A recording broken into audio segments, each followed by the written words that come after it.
Hello guys, আসসালামু আলাইকুম। কেমন আছেন সবাই? আশা করি ভালো আছেন। আপনাদের দোয়ায় আমিও ভালো আছি, আলহামদুলিল্লাহ। আজ আমি ঢাটা দিয়ে পাঁচমিশালি ছোট মাছ রান্না করব। এই জন্য চুলায় একটা কড়াই বসিয়ে দিয়েছি, দিয়ে মাছগুলা ভেজে নেব। এখানে পাঁচমিশালি ছোট মাছ, বাইম মাছ, ট্যাংরা মাছ সব মিলে আর কি পাঁচমিশালি মাছ, গৌতম মাছ। এই মাছগুলোকে ভেজে নেব। মাছগুলো ভাজা হয়ে গেছে, এখন আমি মাছটিকে উঠিয়ে নেব।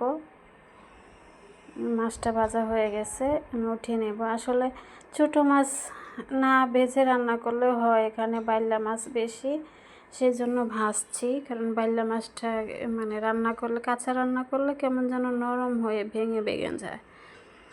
এই যে বাকি মাছগুলো আমি দিয়ে দিয়েছি, দিয়ে ভেজে আমি রান্না করতে চলে যাব। মাছগুলো ভাজা হয়ে গেছে, আমি এখন রান্না করতে চলে আসলাম। এখন আমি একই তেলের মধ্যে, মাছ ভাজা তেলের মধ্যে আমি পেঁয়াজ কুচি দিয়ে দিয়েছি, দিয়ে আমি পেঁয়াজটাকে ভেজে নেব। এই পর্যন্ত আপনারা যারা ভিডিওটা দেখছেন, প্লিজ আমার ভিডিওটা একটা লাইক দিয়ে ওয়াচ টাইম করেন। আমি পেঁয়াজটাকে ভেজে নিচ্ছি, এখন আমি একটু ঢাকনা দিয়ে ডেকে দিচ্ছি, এতে করে তাড়াতাড়ি পেঁয়াজটা ভাজা হয়ে যাবে, মানে সিদ্ধ হয়ে তাড়াতাড়ি ভাজা হয়ে যাবে। যেহেতু সিলিন্ডার গ্যাসেরও সাশ্রয় হবে। এখন আমি দেখুন মশলাটা আগে দেখে আমি গুলিয়ে রেখেছিলাম, এখানে সব মশলা আছে। এই মশলাটাকে আমি আধা ঘন্টা গুলিয়ে রেখেছিলাম, এতে করে বাটা মশলার একটা ফ্লেভার আসবে। এই মশলাটা আমি এখানে দিয়ে মশলাটাকে কষিয়ে নেব। আধা ঘন্টার মতো আমি মশলাটাকে গুলিয়ে রেখে দিয়েছিলাম। আমি ঢাকনা দিয়ে ঢেকে দিয়েছি।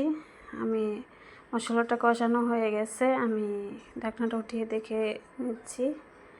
এখন একটু নেড়ে ছেড়ে দিয়ে আমি এখানে ডাঁটাগুলা দিয়ে দেব, কারণ আমি ডাঁটাগুলাকে সিদ্ধ করে রেখেছিলাম, মানে ভাপ দিয়ে রেখেছিলাম। এই ভাপ দেওয়া ডাঁটাগুলো আমি দিয়ে দিয়েছি, দিয়ে একটু নেড়ে ছেড়ে এখানে ছোট্ট একটা টমেটো কেটে দিয়ে দিয়েছি। একটা টমেটো দিয়ে নেড়ে ছেড়ে দিয়ে আমি ঝোলটা দিয়ে দেব। এখন আমি ঝোলটা দিয়ে দেব। এখানে আমি পরিমাণ মতো ঝোল দিয়ে দিয়েছি, আর একটুখানি দিয়েছি, দিয়ে যেহেতু মাছ দেব লাগবে। আর এখানে আমার একটা ভুল হয়ে গেছে, মানে ভিডিওটা করতে ভুলে গেছি, আমি মাছটা তুলতে পারিনি, স্কিপ হয়ে গেছে। প্লিজ আপনারা বুঝে নেবেন, কিছু মনে করবেন না। মানে আমি আর কিছু করিনি, শুধু জাস্ট আমি মাছটাই দিয়েছি, দিয়ে নেড়ে ছেড়ে দিয়েছি। আমি ক্যামেরার দিকে তাকিয়ে দেখি আমি ক্যামেরাটা অন করিনি। তো এই দেখুন আমার রান্নাটা প্রায় শেষ হয়ে গেছে। আমার রান্নাটা এখন আমি কাঁচামরিচ দিয়ে নেব। তো আমার রান্নাটা কেমন হয়েছে বন্ধুরা কমেন্টে জানাবেন। যদি ভালো লাগে থাকে তাহলে আমার চ্যানেলটা সাবস্ক্রাইব করে লাইক কমেন্ট করে আমার পাশে থাকবেন প্লিজ। আপনারা যদি পাশে থাকেন আমি সামনের দিকে এগিয়ে যেতে পারবো ইনশাল্লাহ।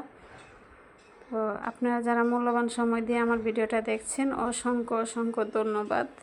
যারা সাবস্ক্রাইব করে দিয়েছেন আপনাদেরকে অনেক ধন্যবাদ। আর এই রান্নাটা খেতে খুবই মজা হয়েছিল, খুবই দারুণ একটা স্বাদের রান্না। ধন্যবাদ আপনাদেরকে।